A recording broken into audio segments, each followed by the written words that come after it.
Thank you very much. It's a pleasure to be with you.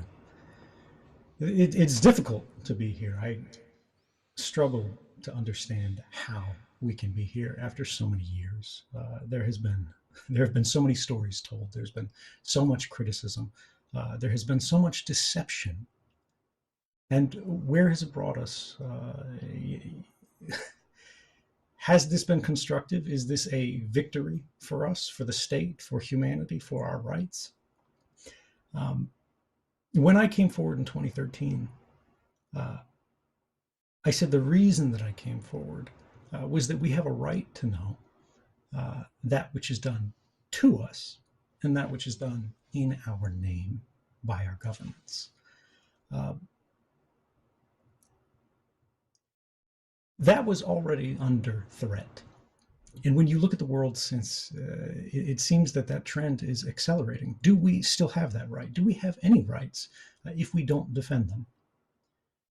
Well, today we see someone who has stood up to defend that right, who has aggressively championed that right at an extreme cost. Uh, and it's time for us to defend his rights. What we're witnessing is a murder that passes without comment. And I want to say that it is difficult for me to comprehend the spectacle of the press of the nation or the developed world aiding and abetting with full knowledge a crime not only against this man, but against our public interest. However, at this moment, that we all see this, we all feel it. It's no less familiar than the shoes on my feet. Everywhere we look, from Afghanistan to economics, from pandemic to pervasive surveillance, the obvious has been made unspeakable. It has become unspeakable because the truth of our circumstances could be taken as evidence in the defense of the actions of the out of favor. And in the eyes of the American state, few represent this class, a greater object of hatred than the person of Julian Assange. He has been charged as a political criminal, something that I understand quite well, but he has been charged as the purest sort of political criminal for having committed the transgression of choosing the wrong side. The charges, which they are absolutely an unadorned legal fiction. We are told to believe that the state has these powers over what can be said and what can't be said, the things that can and cannot be said.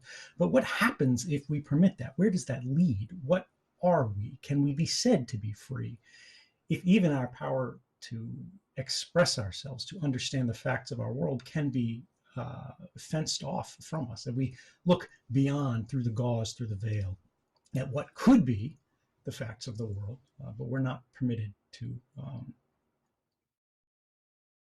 acquire them.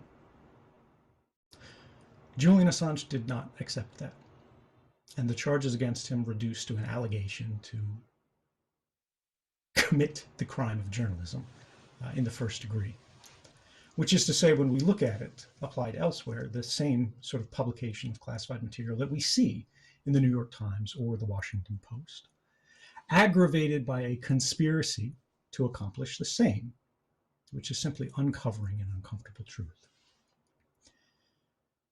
But something distinguishes Julian Assange from the greatest newspapers of our day, and that is his independence. Julian Assange is not a person who will be told no lightly. I remember in the case of 2013, when I came forward and revealed evidence of mass surveillance, which the government of my country had constructed the apparatus of mass surveillance, an entire scheme that spanned the globe, with the participation of Australia, New Zealand, Canada, and of course, the United Kingdom. And when the newspapers of all of these countries began publishing these things, one of the papers who held the archive of material originally included The Guardian, who was headquartered in the United Kingdom, still is. And I remember reading a story. Of course, I wasn't there for it personally. I'm getting this secondhand. Who knows what we can rely on, the state of journalism as it is today. But they were approached by the British state, who said, okay, you've had your fun. You've done enough. Now it's time to stop. And they had to send their archival material away to the United States, to a partner publication, because they no longer believed that they were safe to continue publishing. And they were right. Agents of the British state went to the Guardian. They destroyed their laptop computers. They've got it on film, putting angle grinders to computer chips, trying to erase any trace that these stories had been written from within the confines of the newsroom. Now, Julian was not deterred by that, and he never would be. When you perform the level of surveillance against a person that has clearly been performed and is being performed, even today, certainly in prison, against Julian Assange, you understand at least something about that character. You understand what the breaking point is. You know what it'll take to make them bend. And he didn't bend. He will break before he does. He has consistently and continuously dared to speak the unspeakable in the face of opposition, in the face of power. And that is a remarkable and rare thing. That is the reason that Julian Assange sits in prison today. If you love the truth, as I think everyone here does, you wouldn't be listening to this, you wouldn't be watching this, you wouldn't be participating in this, you wouldn't care about this unless something in you told you that something important was happening here. And if you do care, as I think you do, you are a criminal of the same category as Julian Assange. In the eyes of the state, what differentiates you, what divides you from him, is only the degree. We share the same guilt. Each of us share in the crime, and we are unindicted co-conspirators in his quest to raise a lantern in the halls of power.